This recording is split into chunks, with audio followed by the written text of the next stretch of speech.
આગળ જોઈએ આપણે સ્ત્રી કેસર અને સ્ત્રી કેસર અને પરાગરજના આંતર સંબંધો કે સ્ત્રી કેસર અને પુકેસર જે જે પુષ્પના પ્રજનન અંગો છે તો એમની વચ્ચેનો જે સંબંધ છે કે સ્ત્રી કેસર અને પરાગરજના આંતર સંબંધો કે પુકેસર અને સ્ત્રી કેસર. તો અહીંયા આપણે છે એ સ્ત્રી કેસરનો ભાગ છે એ દર્શાવ્યો છે. તો એમની વચ્ચે છે સંબંધ શું છે કે આપણે જોયું કે પરાગનયન થાય છે, પરંતુ પરાગનયન થાય છે તો એ દરમિયાન છે અહીંયા બેસતી જે પરાગરજો છે કે કોઈ પણ માધ્યમ દ્વારા, હવા, પાણી કે કીટકો દ્વારા, કોઈ માધ્યમ દ્વારા છે અહીંયા પરાગાસન પર બેસે કે પરાગાસન પર જે પરાગરજ બેસે છે એ જ વનસ્પતિની એટલે કે એના જ જાતિની હોય અથવા તો કોઈ અન્ય જાતિની હોય એવું પણ બની શકે છે. તો અન્ય જાતિની હોય તો એ પરાગરજ છે એ સ્વીકાર્ય બનતી નથી. કે આપણે જોઈએ કે જે સ્ત્રી કેસરનું જે પરાગાશય છે જે પરાગાસન પર જે બેસતી જે પરાગરજ જે છે એ પરાગરજ છે એ બે પ્રકારની છે એ જોવા મળે છે કે સંગત પરાગરજ અને બીજી છે અસંગત પરાગરજ.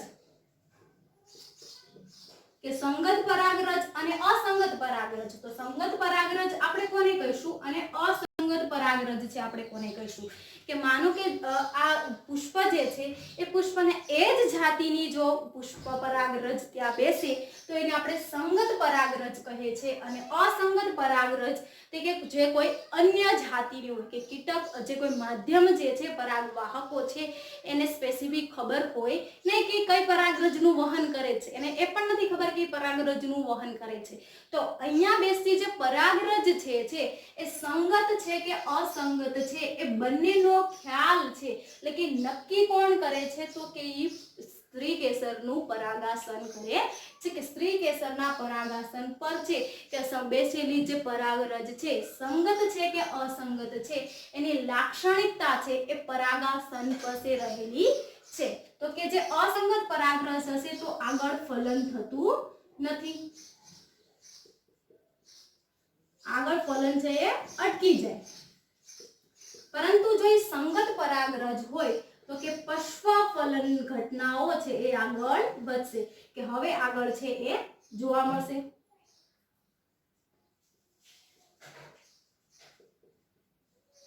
કે પુષ્પ ફલન ઘટનાઓ છે જે આગળ વધે છે. તો હવે આપણે જોઈએ કે જે આ પરાગાસન છે એની લાક્ષણિકતા શું છે કે પરાગાસનની લાક્ષણિકતા શું છે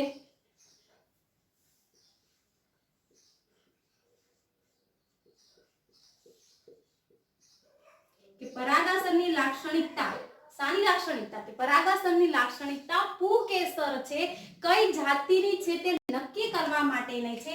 એની પાસે છે જુદા જુદી 3 લાક્ષણિકતાઓ રહેલી છે કે પરાગરજની રાસાયણિક ઘટકો કે પરાગરજ છે એની અંદર જોવા મળતા જે રાસાયણિક ઘટકો છે એના આધારે છે પરાગાસન છે એ નક્કી કરે છે કે એ બેઠેલી જે પરાગરજ છે એ જાતિની છે કે અન્ય જાતિની છે. બીજું કે જે પરાગરજની દિવાલ અને પ્રોટીન ઘટકો પરથી પણ છે એ સાબિત થાય છે કે એ પરાગરજ કઈ જાતિની છે. અને ત્રીજું જલ વિચ્છેદિત ઉત્સેચકો એટલે કે ઉત્સેચકોની મદદથી પણ પરાગાસન પર બેઠેલી પરાગરજ છે એ નક્કી કરવા માટેની છે એ પરાગાસન પાસે લાક્ષણિકતાઓ રહેલી છે. હવે બેઠેલી પરાગરજ સંગત છે તો બેઠેલી પરાગરજ છે આ સંગત પરાગરજ છે તો આગળ પુષ્પ ફલનની ઘટનાઓ થશે. પરાગરજ કે આ પરાગરજ બેઠેલી પરાગરજ છે એ સંગત છે એ જ જાતિની છે. તો અહીંયા જે પરાગાસન પર રહેલું જનન છિદ્ર કે જનન છિદ્રમાંથી પરાગ નલિકા વિકાસ પામશે. કે પુષ્પફલન ઘટનાઓ કેવી રીતે થાય છે તો કે પરાગરજ બેઠેલી પરાગરજ છે કે સંગત પરાગરજ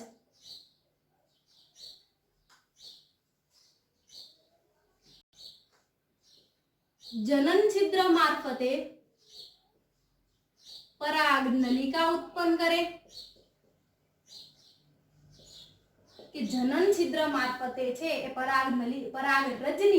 પરાગરજની કઈ સપાટીમાંથી તો કે અંત સપાટીમાંથી આપણે પરાગરજની ભણી ગયા છે કે જનન છિદ્ર અહીંયા ઉત્પન્ન થશે તો કે પરાગરજની અંત સપાટીથી પરાગ નલિકા છે એ ઉત્પન્ન થાય છે। આપણે પરાગરજની આંતરિક રચના ભણ્યા હતા એમાં જોયું હતું કે પરાગરજની અંત સપાટીમાંથી જે પરાગ નલિકા છે એ વિકાસ પામે છે અને નીચે રહેલા અંડક સુધી છે એ પહોંચે છે। આજે આપણને ખબર છે બીજાશય અથવા તો અંડા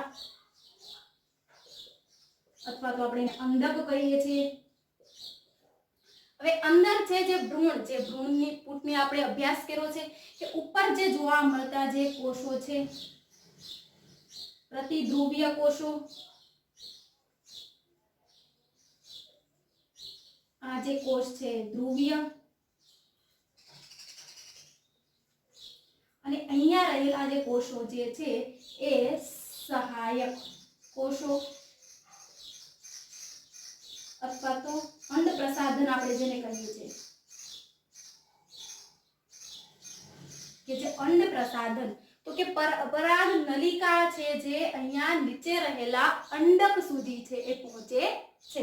તો કે પરાગ નલિકા છે જે અંડક પાસે પહોંચે તો ત્યાં જે છે એ તલ પ્રદેશના અહીંયા નીચેના જે ભાગમાં જે છે ત્યાં પરાગ નલિકાને દાખલ થવા માટે એટલે કે માર્ગદર્શન છે એ પૂરું પાડે છે। તો કોણ તો કે સહાયક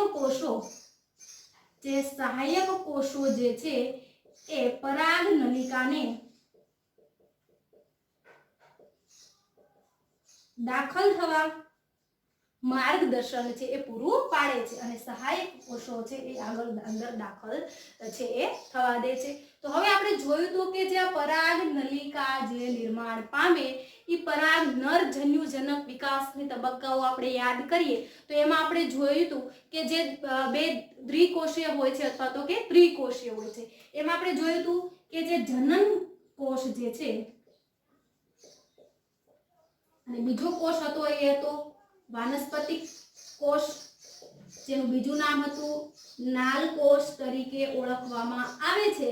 તો એ નાલ કોષ જે છે એ વાનસ્પતિક કોષ જે કહેવાય છે જનન કોષ જે દ્વિકોષીય હોય છે। અમુક વનસ્પતિઓમાં ત્રિકોષીય હોય છે પરંતુ આવૃતબીજધારી વનસ્પતિઓ છે 60% જેટલી કોષ વનસ્પતિઓ છે એમાં દ્વિકોષીય જોવા મળે છે, બાકીનીમાં છે એ ત્રિકોષીય કોષ છે એ જોવા મળે છે। તો કે આ જે પરાગ નલિકા અહીંયા દાખલ થાય છે એ દરમિયાન તો કે આ જનન કોષો અને નાલ કોષો છે એમાં વહન છે થતા હોય છે કે જનન કોષો અને નાલ કોષો છે એ વહન થાય છે તો આ કે જે વાનસ્પતિક કોષો જે છે એ ક્રમશઃ નાશ પામતા જાય છે।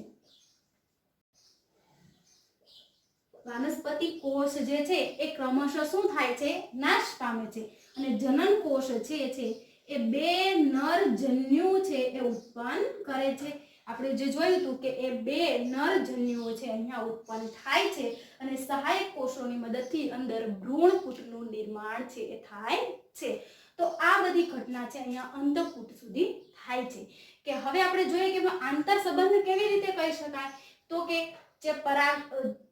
જે પરાગાસન છે એ પરાગાસન પર પરાગરજનું બેસવું, પરાગ નલિકાનું વહન થઈને અંડક સુધી પહોંચવું, આ બધી આંતર ઘટનાઓને છે એ સ્ત્રીકેસર પરાગરજ છે આંતરક્રિયાઓ તરીકે ઓળખાય છે।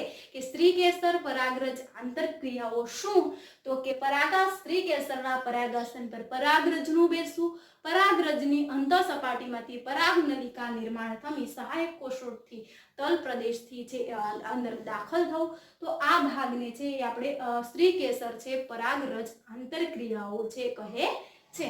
હવે આનો છે એ અભ્યાસ છે એ સંવર્ધકની અંદર છે એ કરવામાં આવે છે કે આ જે સંગત પરાગરજ નથી કે માનો કે આ અસંગત પરાગરજ હતી તો એનો આગળ છે અભ્યાસ કરવા માટે પણ છે કે આ અભ્યાસ છે એ જરૂરી છે. તો હવે આપણે ભણીશું છે કે કૃત્રિમ અને બેવડું ફલન, કે કૃત્રિમ પ્રજનન છે એ કેવી રીતે કરાવી શકાય અને બેવડું ફલન છે એ વનસ્પતિની અંદર કેવી રીતે થાય.